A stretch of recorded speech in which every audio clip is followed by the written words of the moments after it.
regardless of what happened or what he did or what. You know, no one deserves to die like that. A widow calls for justice after her husband's murder.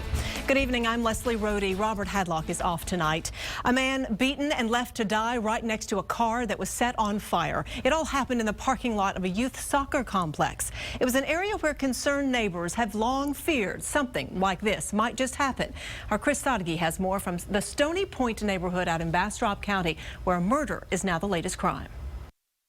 This would seem like it would be a friendly spot. There are some youth soccer fields in a neighborhood just on the other side of the fence. But at 9 o'clock on Tuesday, sheriff deputies found a car that had been set on fire right here, and just a few feet away was the body of Johnny Arellano. The last thing I heard from him was that we were going to go have dinner with the kids. And Minnie Arellano did not hear anything else until Tuesday morning when her sister-in-law called to say her husband of 25 years was gone. They tied him up, they beat him up pretty bad, and then they tried to tie him up and they put him in the car. They tried to tie him up, but he got out.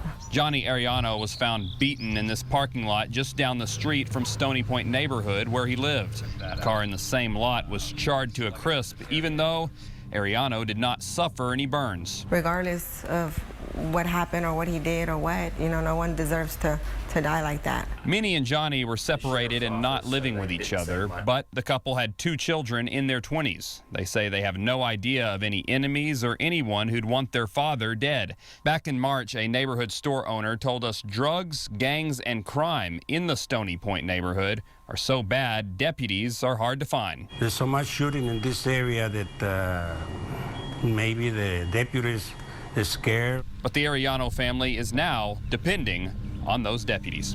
I'm just hoping that they really try to investigate to see who would do this, you know, that bad, that ugly. The Bastrop County Sheriff's Office says they're already working several leads to find out who did this. We're in Bastrop County. Chris Sadeghi, KXAN News.